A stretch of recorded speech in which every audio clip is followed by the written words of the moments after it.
Hello everyone and welcome to the latest edition of RSK Biocensus's First Thursday Club. Welcome to you all. If you haven't tuned into one of these before, and a special welcome. And there are plenty that you can look back at over the last year. We've done one every month for the last year, so there are about a dozen of them. Just Google RSK Biocensus First Thursday Club and you should get those appearing for you. Well worth a watch.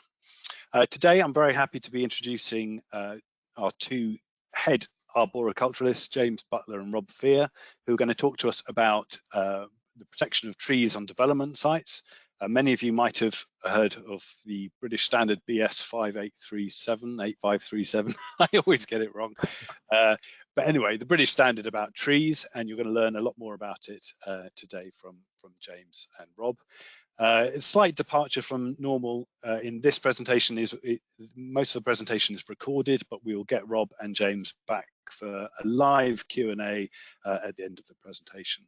So Rob, if you can move on to the housekeeping slide, that'd be great. Yep. So this will not be new to many of you. You're all muted, so you can scream at the screen as loudly as you want.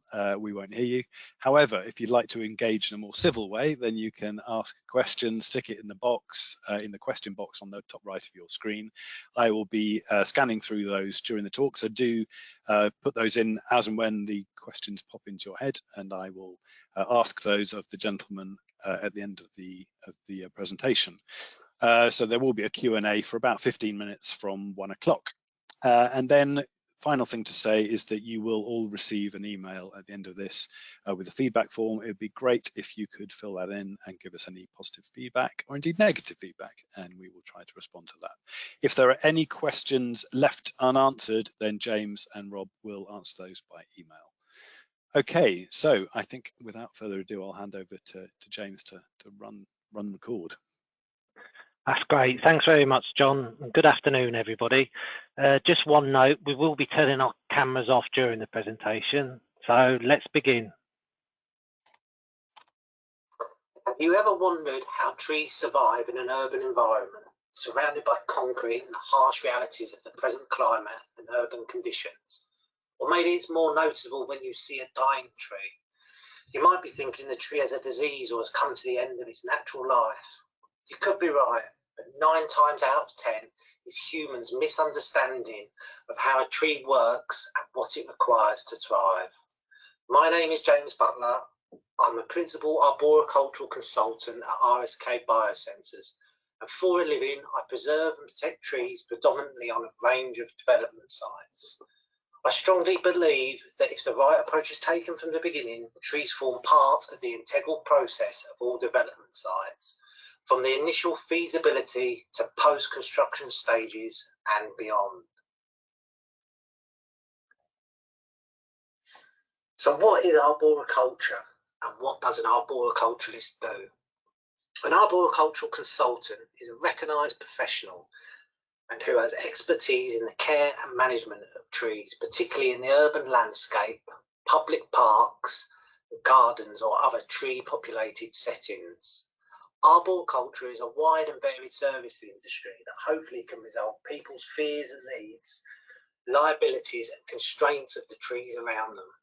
Whether this would be in the form of a tree risk management survey, diagnostics of ill health within trees, or impact and mitigation assessments measures when building near trees.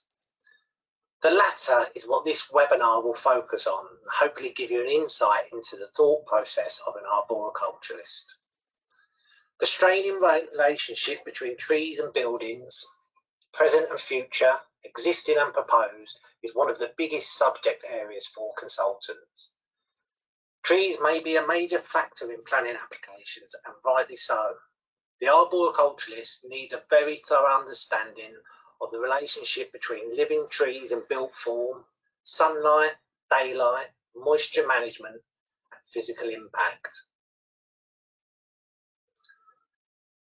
In the UK, the development of a standard to guide developers and local authorities in how to sustainably build in the vicinity of trees started in 1980 with BS 5837 1980, This was entitled The Code of Practice for Trees in Relation to Construction. This had no legal resonance, but was a massive step up from having no document that could give direction on how to protect trees on building sites, especially to a local authority that would determine a planning application. BS 5837/1980 was replaced in 1991. If you have guessed it, BS 5837/1991. But this time it was called Guide for Trees in Relation to Construction. This was an improvement on the previous code of practice, but still didn't give a great deal of bite to local authorities, who may have had a different view of the value of the trees to the developer. The big step came in 2005, apart from the front covers, when the standard was replaced again with BS 5837/2005, Trees in Relation to Construction Recommendations. The important word here is recommendations, as this gave the local authorities something concrete to maintain trees in situ that they believed were worthy of retention.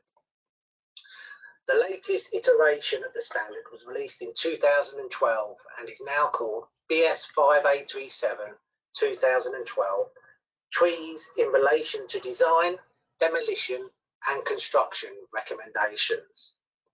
As can be seen from its title, it has a wider scope than the previous standards.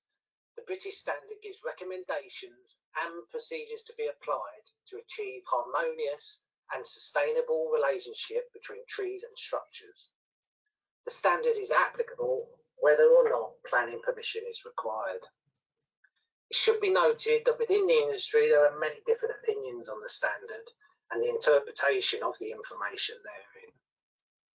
In addition to the British standard, there is a publication by the utilities industries called National Joint Utilities Group, Guidelines for the Planning, Installation and Maintenance of Utility Services in Proximity to Trees, often referred to as NJUT 10. This was first published in 1995 and is for all intents and purposes still current.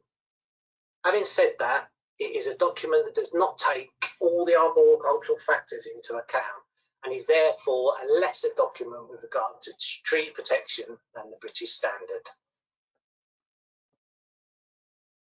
So let's look into a bit more detail into what is involved when RSK Biocensus produce a Stage 1 report for planning purposes. This would involve the initial on-site tree survey and producing a tree constraints plan within the report.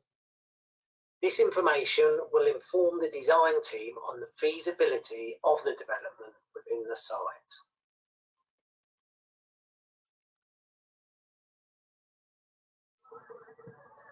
Trees in the urban landscape have a lot to offer us. However, research shows that trees generally never reach the level of maturity needed to give back to us in the environment. There is now rapid development across urban and peri-urban areas. We have the means within BS 5837 to overcome some of this. However, it perhaps is the correct application that comes into question. Many UK urban areas, especially the larger trees, were planted from the mid-19th to 20th century, when there was less crowding, complexity and compaction beneath the highways and public areas. This beautiful image shows a beautiful avenue of pollarded London plane trees, and you can see the parking bays and curbs in the foreground have been altered to accommodate the trees. But from this image we can start to see and imagine some of the conflicts going on there. The trees have been regularly pollarded, which suggests there could be an issue with light or a nuisance to the car owners from aphids, that maybe, encroachment issues with the residents to the right hand side, and the list goes on, with all the pressure trees are subjected to by humans.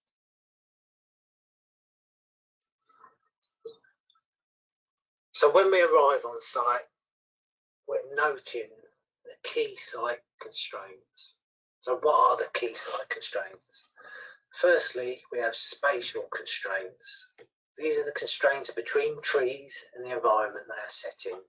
There could be buildings, utility lines, and even including the root protection areas. Tree compatibility.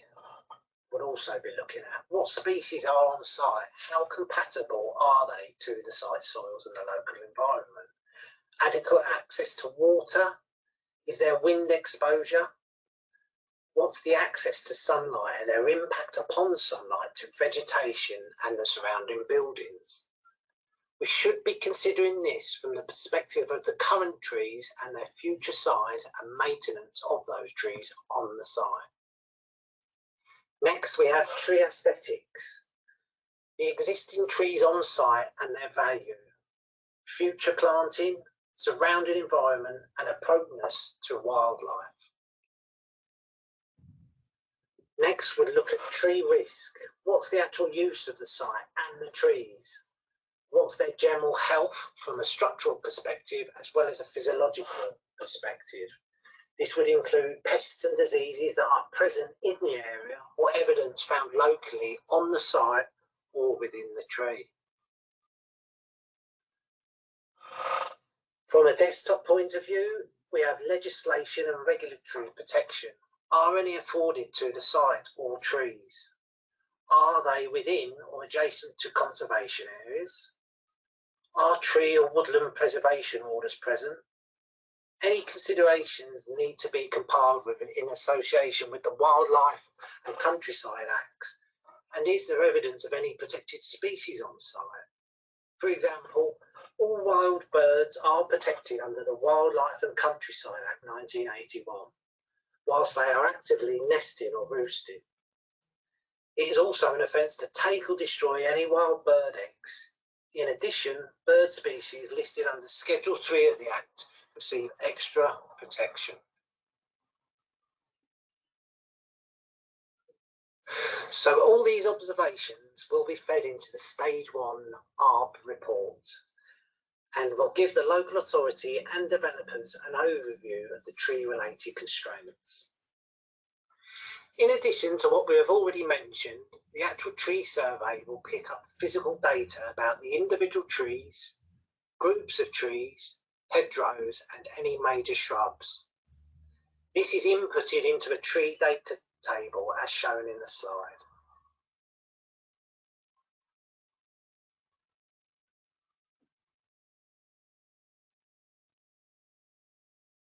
From the information collected on site and with the aid of GIS equipment and mapping software, we can now plot a tree constraints plan. The trees are plotted with a categorisation from A to C and down to U, A being the highest quality and U being unsuitable for retention. Trees are categorised in terms of their useful life expectancy and condition. Each category has 3 subcategories relating to 1. Arboricultural, 2. Landscape, 3. Cultural and conservation qualities. Trees that have been categorised as A, B or C should be considered in the planning process, whereas trees categorised as U are not really a consideration. To ensure that a tree is not harmed by development activities, a theoretical root protection area is calculated. The British Standard BS 5837 defines the root protection area as the minimum area around a tree deemed to contain sufficient roots and rooting volume to maintain the tree's viability. It's initially plotted as a simple circle on the tree constraints plan, with roots assumed to have colonised the ground around the tree radially. And if you look at the plan on the slide, the root protection area is the pink brown circle.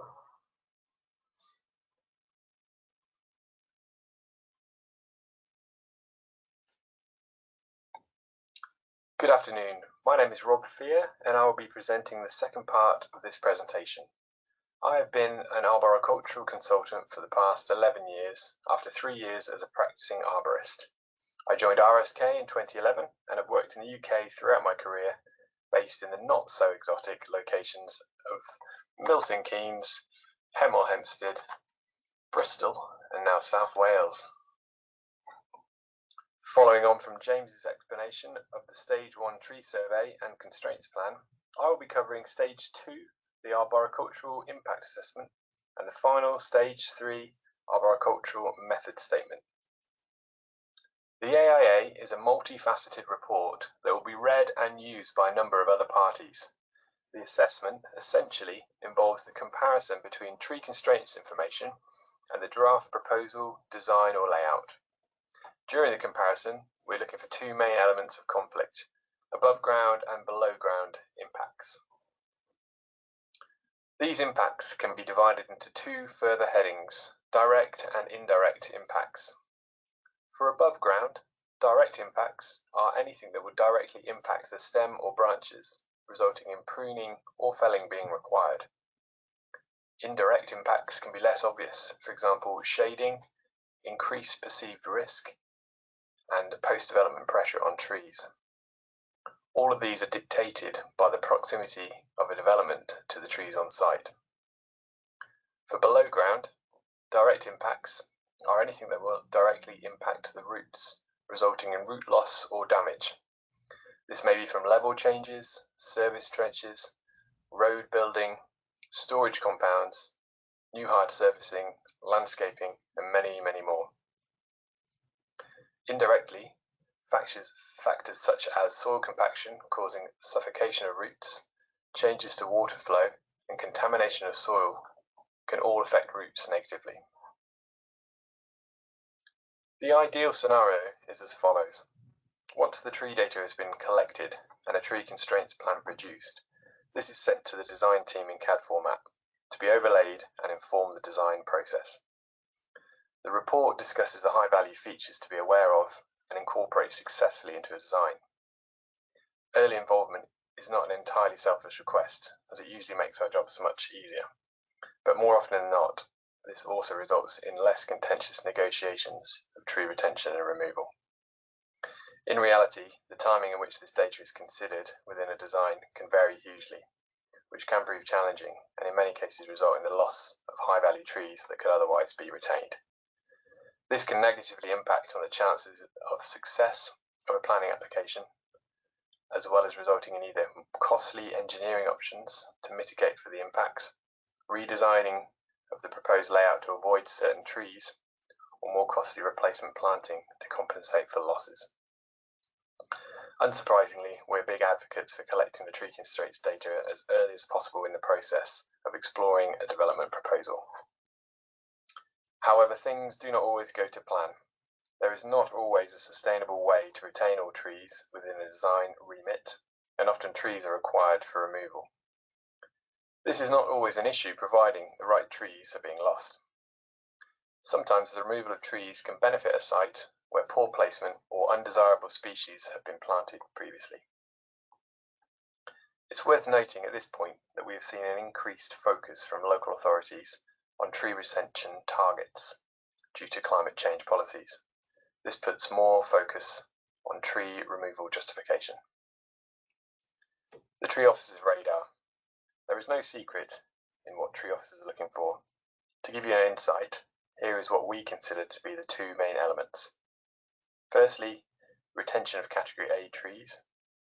Secondly, exclusion of root protection areas. Retention of Category A trees is the first and primary concern. As James has explained, Category A and to some extent Category B are the most valuable, longest lived, and have the most impact on the users of the site and in the wider landscape or street scene. They are the pride of the fleet. Their loss is hardest to mitigate and compensate for and would be the most costly. Should a Category A tree be proposed for removal, the justification has to be robust and all other avenues to incorporate these trees into the design explored and evidenced. They are also the most likely to have an existing TPO or tree preservation order, which, although superseded by a planning consent, highlights them as a valuable asset. They are therefore likely to be considered a reason for application refusal. It's worth noting that Category B trees can, despite being a lower category, be significant landscape features with long useful life expectancies. They are often just not in the condition required of a Category A, often due to poor previous management, for example, but still a site constraint with high amenity value. This will be highlighted in the Stage 1 report. Exclusion of root protection areas. After retention of the high value trees, the next thing a tree officer's radar is scanning for is conflicts with root protection areas. RPAs are not the entire rooting area of a tree, just the minimum rooting area for a tree to remain viable. So retaining this area entirely is key and one of the main things that a tree officer will be looking for. Showing retained trees where their roots are likely to be impacted is a red flag, as their long-term retention will be compromised. There are exceptions to this rule, and this relates to the obvious fact that tree roots do not grow in perfect circles, radiating from the base of a tree. This is due to below ground obstacles, soil type, and structure. Essentially anything that would obstruct root growth and exploration, for example, former building foundations. In this case, tree roots will colonize other adjacent areas to compensate for this root barrier, resulting in an asymmetric root system. When this information is known, or there is reasonable evidence, we can adjust the shape of the root protection area to closer resemble the rooting area being used. This can allow earthwork to take place in a location which would otherwise be within a root protection area. As with all RPA incursions, justification is needed to explain why this incursion is acceptable. The basis for this is either that roots are not likely to be affected due to a root barrier, or a very minimal amount of impact is expected due to a very small percentage of the RPA being disturbed. To make this argument more robust, we will often recommend an exploratory trench is dug using compressed air tools to ascertain the presence of roots. We may also state a requirement for arboricultural supervision during the construction stage when excavating within an RPA to enable assessment and to prune any roots found neatly, giving a reassurance to the tree officer. Once the AIA is complete, which is usually a requirement of a planning application, the retained trees, removed trees, and impacted trees are established and agreed. The Arboricultural Method Statement, AMS, follows next, usually conditioned as part of the planning permission. The AMS is a working practical document which details how things must be done. This report focuses on the protection of the retained trees, together with the method of working around and close to any impacted trees successfully. This stage should occur further along the development timeline, when ideally more detail on the construction phase and any refinement of the design has occurred post-planning consent. The reason for this is to make this document as relevant to the actual work happening on the ground as possible. This document should detail each element of the construction-related work near to trees. It should clearly state the specific methods of protection required to reduce the impacts to trees to the agreed level. Protection by exclusion of the trees and their RPAs from all construction activity is the best method of protection. Tree protection fencing, TPF, is shown on the tree protection plan clearly and will aim to exclude all RPAs and where possible include an additional 5-metre buffer. A buffer of any distance is advantageous as it will eliminate instances where TPF obstructs working room. This eliminates the need for any ground protection, supervised work or facilitation pruning to allow clearance. However, on the whole, the TPF is often located at the edge of the RPA and there is no room for manoeuvre, and it will be clearly stated that no movement of the fencing can be undertaken unless agreed with the project arboricultural consultant. Where the RPA of a tree is required to some degree for a construction-related task and has been approved during the Stage 2 AIA, for example, a parking space, footpath or road proposed within the RPA, then a specific method for this task must be specified in the report and shown on the plan. This often includes the use of specialist no-dig construction methods, for example 3D cellular confinement system. Despite all this detail within the AMS on how to protect trees, things don't always run the way they should. Documents are not always passed on or read and actioned. Tree officers are usually fairly stretched, so site inspections do not happen as often as they would like, and therefore issues are not flagged early enough. On these occasions, trees are often damaged. It is not always clear that things are not as they should be. Here are some examples of when things go wrong. The first slide shows a row of high amenity urban trees where, despite some enthusiastic stem protection, level changes have occurred and roots have been damaged. The second slide shows that despite tree protection fencing being in place, the ground has been disturbed within the RPA, which is likely to have damaged roots. The third slide again shows that despite tree protection fencing being in place, contamination of the soil within the RPA has occurred. But don't lose faith, things often go the right way. Planning conditions regularly state the requirement of appointing a project arboricultural consultant who will undertake regular site inspections, including pre-construction meetings and an auditable record of visits. This avoids a lot of errors being made and the safe retention of variable trees. Great stuff. Thank you very much. If you want to turn your cameras on, both. Good stuff. Thank you very much. That's really helpful. I think a lot of people will, have heard about ARB consultants and kind of wonder what it is they do, and they might have heard about the British Standard, and that's a very clear summary of the different stages of the process and why it's important to do it, frankly. Just pick up on one deliberate error, which is Schedule 1 of the Wildlife and Countryside Act is what deals with extra protection for birds, not Schedule 3, just in case anyone wants to write lots of emails saying that we got it wrong. Right, I shall now, that was a deliberate mistake by James, obviously. Okay, I shall now scan through the questions. Right, this question comes from Rob's line manager, so I should probably ask this one first of Rob.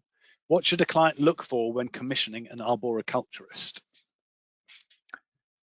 They should look for someone who's qualified and has a academic qualification in arboriculture, ideally level 4 or above, and someone with experience, and ideally a number of years experience,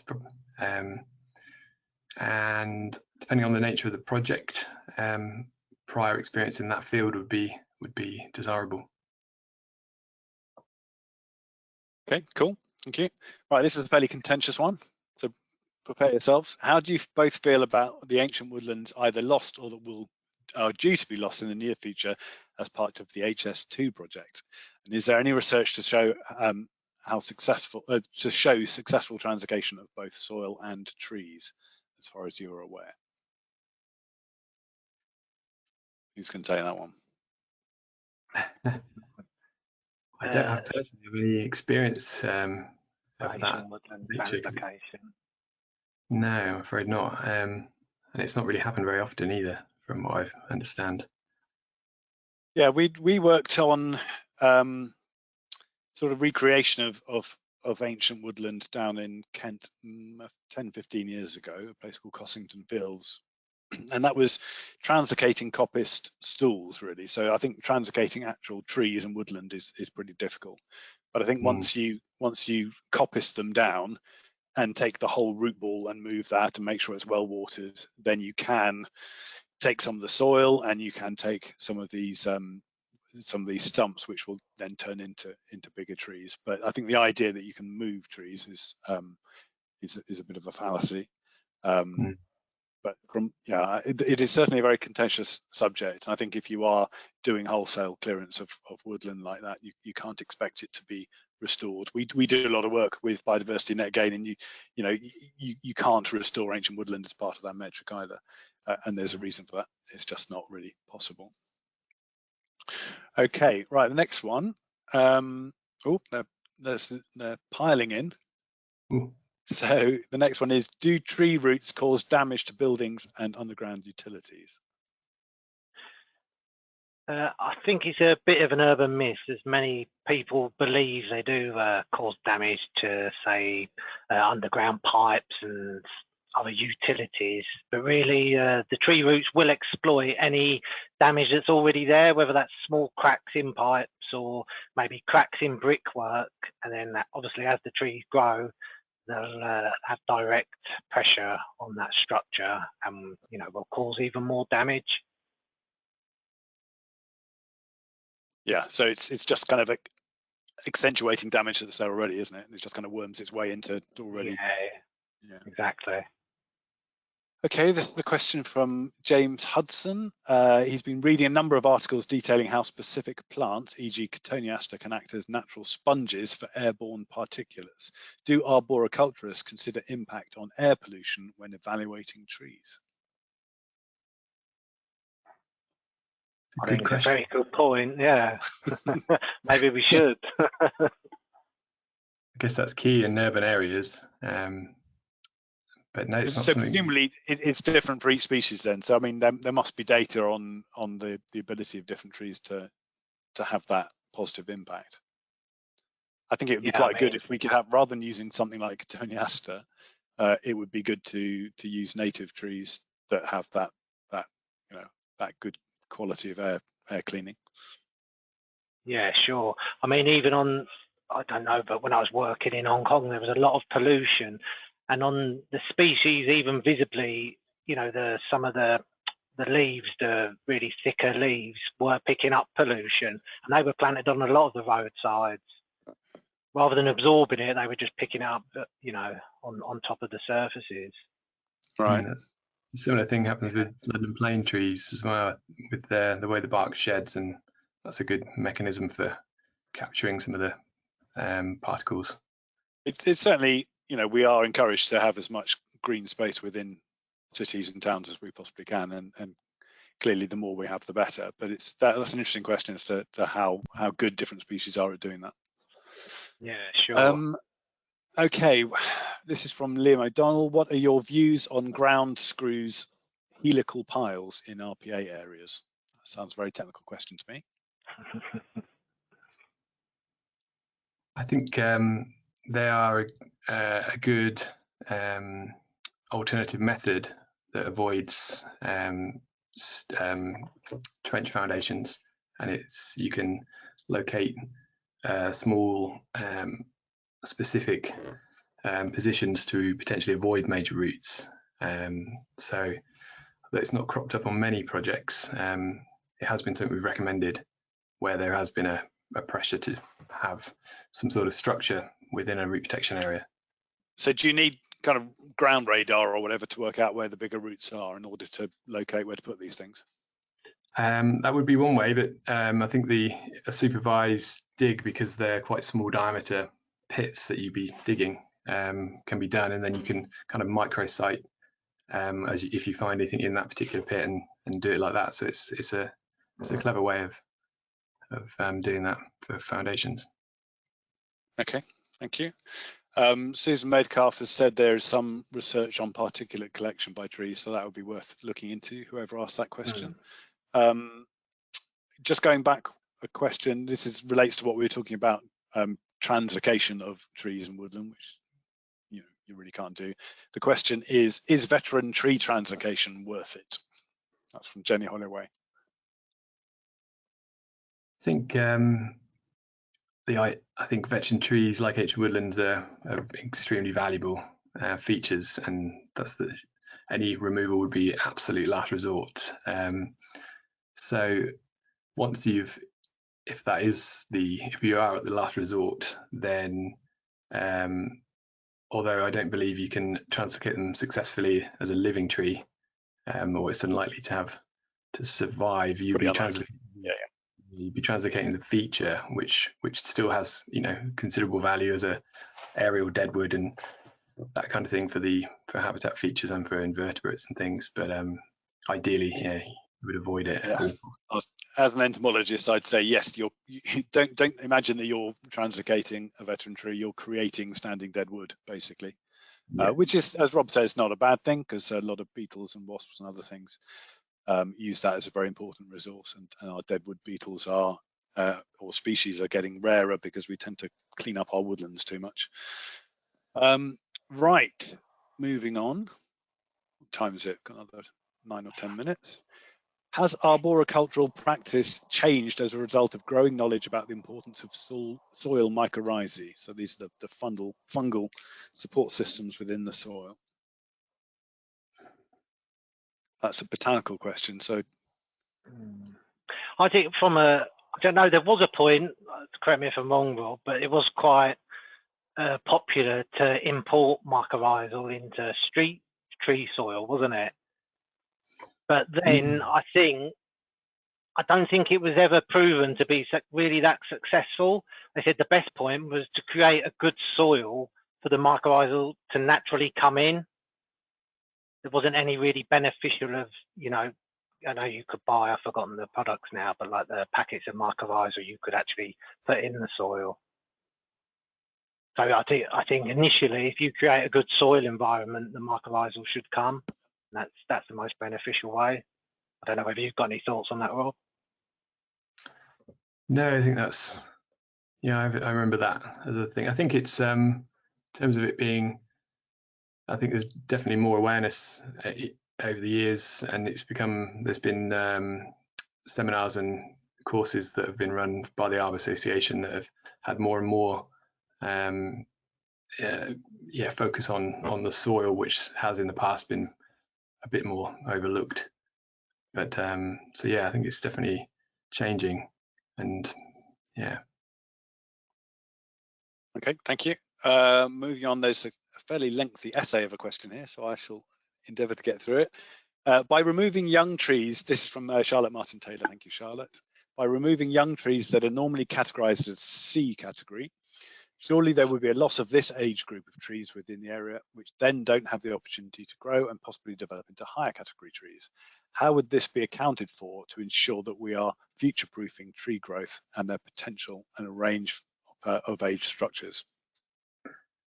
So in our report, we would state that following the British standard, the any trees under 150 millimeter diameter are automatically categorized as category C because they can potentially be transplanted. But so it's not that they're in poor condition, they're just small enough to be moved, so they're less of a constraint in that sense. So that would be flagged in our report and would become part of the stage 2 impact assessment and part of our back and forth that we'd have with the developer and the designer. But it is a good point. You know, you don't want to lose a whole cohort, if you like, of trees because you're just going to have a gap, won't you? And then in, I don't know, 40 years' time, you won't have any older trees. I mean, it's the same. I mean, there's nothing as well when you're on site, because it is down to your personal beliefs of the categorization. And obviously there's the BS 150 millimeters, but obviously you still get young trees over 150 in stem diameter, and there's no reason why you can't really categorize that as a B class if you want to.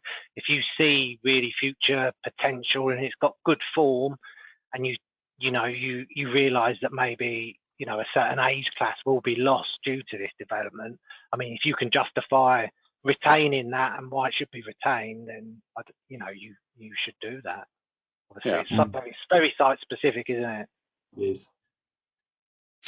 Well, on the subject of categories of trees, another question is, can a category A tree be removed? This kind of relates a bit to the veteran tree question. Yeah, I mean, any tree can be proposed for removal. It will just come down to the justification and mitigation or compensation that would be part of that justification for putting it forward. But as part of our stage 2, we would work with the client to at first retain all category A's and category B's to some extent as a first port of call.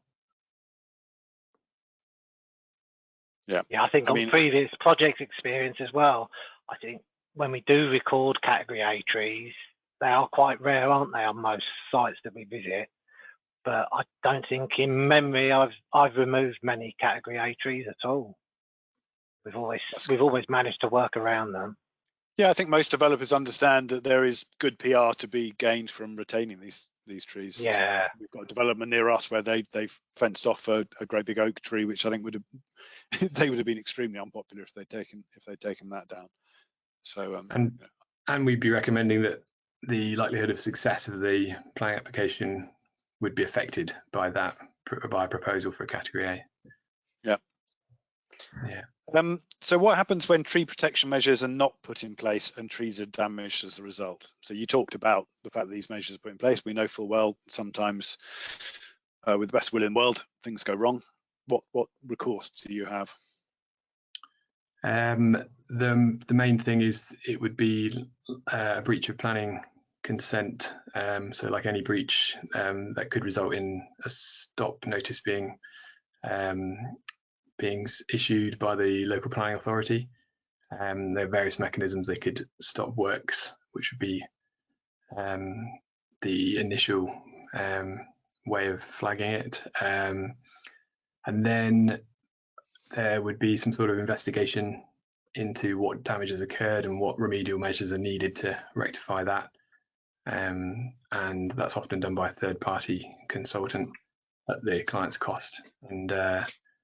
And then any replacements that would come about potentially as a result of that could be very costly. Quite expensive, can't it? Yeah. So I think for any ecological clerk of works on the call, it is well worth making that clear to your clients, that especially the people on the ground, that these areas are fenced off for a reason, and if damage is caused, it's not going to look good and it's going to cost. So it's well worth making sure. Yeah. Okay, we've only got a couple of minutes left, so I'm going to ask one more question, which is from Catherine Close. As an ecologist, I often see plastic sheaths that protect either saplings or whips whilst they establish. I was told that there are now environmentally friendly alternatives to this plastic that just gets left, and these are actually cheaper. Is this true, and why would companies still use these if this is the case? Well, I can answer. I know why companies would use them, because it's just off the shelf and easy. These things take time. But yes, it's a very good question, because I know there are. Sorry, I'm answering your question for you guys. That's all right. Go for it. I believe there are a few products now available. I think it's quite a new thing, and it's gathering pace. But I think it's still, because it's still early, I think they're being tested in terms of their longevity and whether they protect the tree for long enough in the short term before they degrade. But yeah, I think it's a new thing that has no reason that it can be taken on. Absolutely, really. It's a really good idea. I'm like you, Catherine. I can't bear seeing the plastic that hangs around for absolutely years, frankly. And so that is changing. But as with most of these good green ideas, they take a while to actually come to fruition, unfortunately. Okay, I think we're going to have to end it there, guys. Thank you very much for that. Thank you very much for everyone who's attended the webinar today. Hopefully you got a lot out of that, as I did. You will be getting the feedback form, as I said, so if you can fill that in, that would be terrific. The next topic for First Thursday Club, and that will be on Thursday, the 7th of October, is entitled Taking the OMG Out of BNG and NN, Finding Ecological Solutions to the Housing Problem. Now, if any of you don't recognize any of those acronyms, you'll recognize OMG.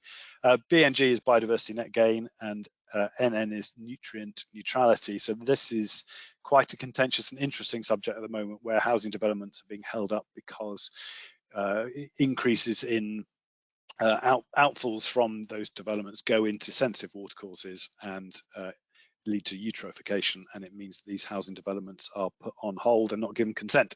So it's how we can use offsetting and the creation of habitat and wetland habitat to allow that to happen. So do dial into that if you can on the 7th of October. Thank you all again for dialing in, and thank you, James, and thank you, Rob, for your presentation, and we'll see you all next month. Thank you. Thank you.